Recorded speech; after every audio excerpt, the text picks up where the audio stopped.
Si vous prenez la route 8 entre Chatham et Bathurst au Nouveau-Brunswick, vous ne serez sûrement pas le premier automobiliste à ralentir devant la résidence de M. Delmas Dugas. Celui-ci a entrepris d'aménager tout son parterre en y installant une série d'animaux divers qu'il construit au moyen d'une technique à base de ciment. Mais ce n'est là que la partie apparente de son travail. C'est quoi vous êtes en train de faire, là, M. Dugas? En train de faire un chevreuil. Ah ouais? Quelle sorte de matériaux vous utilisez, là? J'ai fait la structure en bois, Ouais. puis les pattes en fer. Puis les pattes rentrent à peu près ici, puis j'ai tourné mon fer qui va jusqu'à là. Puis après ça, je l'ai cloué. Même les pattes dans l'arrière. Le fer va rentrer jusqu'à là. Et puis je l'attache après le bois. Vous le... Après, je mets de la broche à poulet, La broche à pour tiens poulet. de ciment. Ouais. Et puis je prends d'autres sortes de broches, puis je l'attache pour tiens de la broche à poulet. Puis là, je continue à mettre du ciment jusqu'à temps que je l'ai à bonne proportion. M. Dugas, votre pelouse ici, ça vous sert un peu de salle d'exposition? Oui, pas mal. Ça a dû sûrement vous faire rencontrer pas mal de monde qui s'arrêtait là, pour... Ah oui.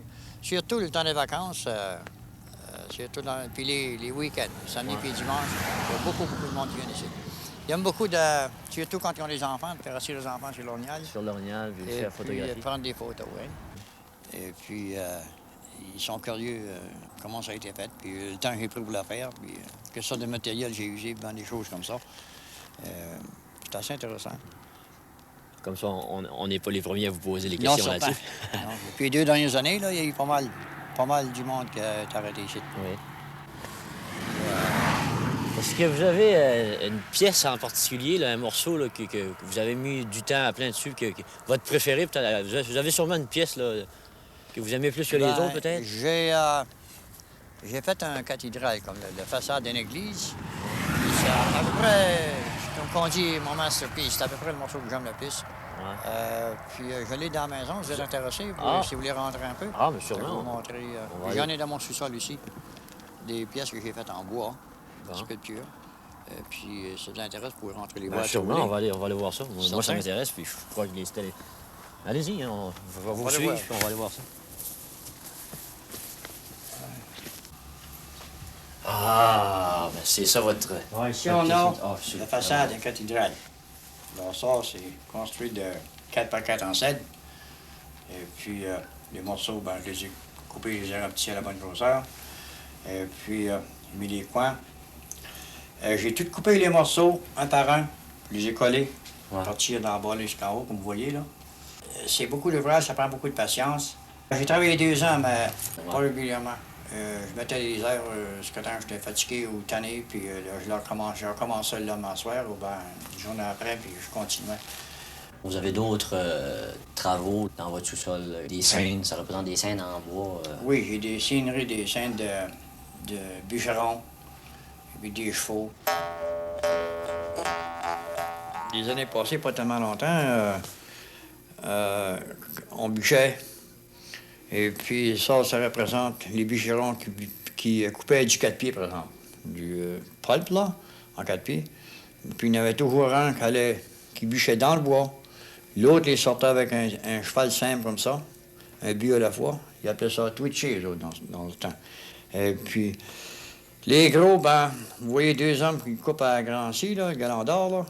Ils coupaient ça en 4 pieds. Puis dans les plus petits, ben, il y avait le ciotte, ce qu'ils appellent un ciotte. Et puis les cordes à la corde. Ça pouvait commencer aussitôt qu'il faisait noir, qu'il faisait clair le matin jusqu'à noir sur le soir. Il n'y avait pas de limite de travailler. C'était ils bûchaient ce qu'on appelle la job, le temps de la corde. Et puis, quand ça venait à sortir, ben, vous voyez que des teams de chevaux comme ça, puis ils mettaient après 2 cordes, 3 cordes, sur des traîneaux comme ça, et puis ils les sortaient au chemin où vous pouvez les prendre avec des trucks. Ce temps-là, il n'y avait pas tellement de chemins de trucks dans le bois. Il n'y avait pas le moyen de faire des chemins pour entrer les trucks trop. Fait qu'ils sortaient, c'était plus vite en sortant comme ça, avec des voyages comme ça, sur des sleighs, là. Ils appelaient ça des bobs, les autres dans le temps. Puis ils cordaient d'une place que les compagnies pouvaient l'acheter, ou qu'ils pouvaient venir le chercher avec des trucks. Ici, c'est un camp. Les camps de ballon. Coupaient des bieux dans le bois, faisaient un camp, puis tu emmenais un plan, faire la couverture. Puis ordinairement, ils mettaient de la terre ou de la mousse, n'importe quoi, pour la couverture. Puis entre les logs, ils ramassaient de la mousse dans le bois. Puis il y avait ce qu'ils appelait un coin. Et puis, il rentrait la mousse pour étancher le camp. En dedans, il ne se battrait pas de le finir tellement parce que c'était juste des affaires de saison. Il aurait pu travailler 6 mois ou 7 mois l'automne au printemps. Et puis, il y avait des lits qui étaient juste séparés comme ça. On appelait ça des stalls, nous autres. Et puis, ils couchaient 2 par 2. Ils rentraient leurs outils. Un poêle fait avec un drum d'huile. Ça mangeait un tuyau, puis couper le bois en gros morceaux. Et puis ça réchauffait le camp. Pour se laver, ordinairement, il allait chercher de l'eau à la ressource dans un ruisseau, et puis il faisait chauffer l'eau sur le poêle. Comme vous voyez là, avec un plat. Et puis, il n'y avait pas trop de facilité. C'était juste un job de saison, puis il faisait du mieux qu'il pouvait. Hein. Puis le matin, ben, ça avait pas mal de bonheur. Et puis, les soirs, ben, il coupait du bois pour le poêle. Il appelait ça une truie dans le temps. Et puis, comme vous voyez, il y en a un qui coupe des blocs de bois pour le poêle, l'autre était pour le fendre, il y en a un autre qui le rentre. Parce que dans le jour, il n'y avait pas le temps de s'en occuper. Il faisait ça les soirs, puis charriait de l'eau pour la journée du lendemain. Les gars partaient peut-être pour 1 mois, 2 mois. Ça dépend de la distance. Si c'était beaucoup loin dans le bois, ils ne sortaient pas tellement souvent. Ils restaient là peut-être tout l'hiver, 1 mois, 2 mois, des fois jusqu'à 3 mois. Puis ordinairement, si le camp n'est pas trop loin de la grande route, ben, ils sortaient, puis ils voyageaient avec l'autobus ou avec quelqu'un qui avait un char ou un truck, là, parqué aussi loin qu'ils pouvaient rentrer dans le bois. Et puis, ils allaient passer le week-end chez eux, puis ils remontaient le dimanche après-midi, le dimanche au soir, puis le lundi matin, puis ils recommençaient encore à travailler. C'était assez un job dur, puis assez ennuyant.